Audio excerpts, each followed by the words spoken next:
સુરતની સેશન્સ કોર્ટે 18 ડિસેમ્બર હાર્દિક પટેલ, અલ્પેશ કથિરિયા અને વિપુલ દેસાઈ અને ચિરાગ દેસાઈને વર્ષો જૂના રાજદ્રોહના કેસમાંથી મુક્ત કર્યા છે. અમરોલી પોલીસ સ્ટેશનમાં નોંધાયેલા ગંભીર કેસને પરત ખેંચવા માટે સરકાર તરફથી કરવામાં આવેલી અરજીને કોર્ટે ગ્રાહ્ય રાખી, જેના પરિણામે તમામ આરોપીઓને આ કેસમાંથી સંપૂર્ણ છુટકારો થયો છે. સુરતની સેશન્સ કોર્ટે હાર્દિક પટેલ, અલ્પેશ કથિરિયા અને વિપુલ દેસાઈ અને ચિરાગ દેસાઈને વર્ષો જૂના રાજદ્રોહના કેસમાંથી મુક્ત કર્યા છે. અમરોલી પોલીસ સ્ટેશનમાં નોંધાયેલા ગંભીર કેસને પરત ખેંચવા માટે સરકાર તરફથી કરવામાં આવેલી અરજી કોર્ટે ગ્રાહ્ય રાખી, જેના પરિણામે તમામ આરોપીઓને આ કેસમાંથી સંપૂર્ણ છુટકારો થયો છે.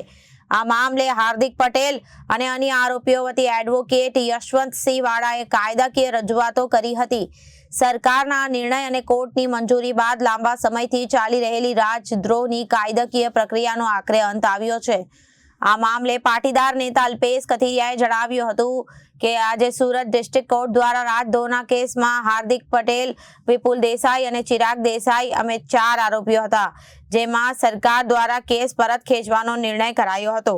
ત્યારે નામદાર કોર્ટે આજે હુકમ જાહેર કરતા કેસ વિડ્રો કર્યો છે. આ તબક્કે સૌ સાથીદારોને અભિનંદન આપું છું અને સરકારે પોતાના વાયદા અને વચનો મુજબ કેસનું સમયાંતરે ઓબ્ઝર્વેશન કરી આજના દિવસોમાં કેસને પરત ખેંચ્યો છે.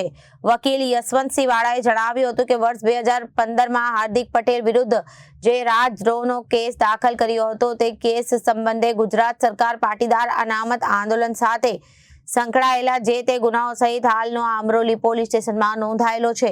રાજદ્રોહનો કેસ પરત ખેંચવાના નિર્દેશ કર્યો હતો. આ મામલે સરકારે નોટિફિકેશન પણ જાહેર કર્યું હતું. આ નોટિફિકેશનના આધારે સરકારે તરફે પ્રિન્સિપલ ડિસ્ટ્રિક્ટ સેશન્સ કોર્ટને રાજદ્રોહનો કેસ આગળ ચલાવવા માંગતા નથી. આ મામલે નોટિફિકેશન સાથે એક અરજી આપી હતી, જે અરજીને લઈ આજે ડિસ્ટ્રિક્ટ સેશન્સ કોર્ટ દ્વારા હાર્દિક પટેલ, અલ્પેશ કથિરિયા, વિપુલ દેસાઈ અને ચિરાગ દેસાઈને રાજદ્રોહના કેસમાંથી મુક્ત કર્યો છે. સાથે સાથે અપીલ પીરિયડ સુધીના ₹15,000ના જમીન આપવાનો હુકમ કર્યો છે. યશવંતસિંહ વાળા, એડવોકેટ. ગુજરાત સરકારે હાર્દિક પટેલના વિરુદ્ધ 2015માં અમરોલી પોલીસ સ્ટેશનમાં રાજદ્રોહ સહિતની ફરિયાદ દાખલ કરેલ હતી.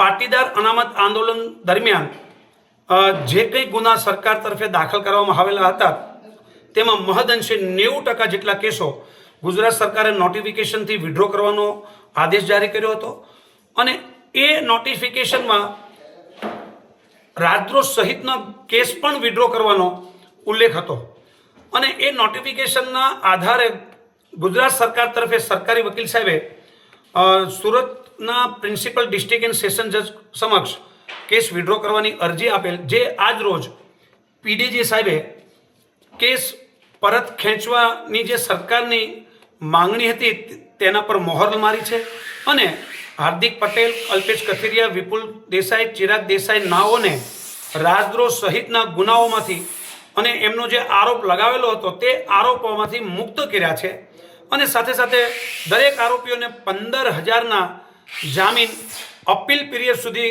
આપવાનો પણ સ્પષ્ટ ઉલ્લેખ કર્યો છે. ભારત માતા કી જય. નમસ્કાર. Reporter Arvind Rathod, Janadesh news, Surat.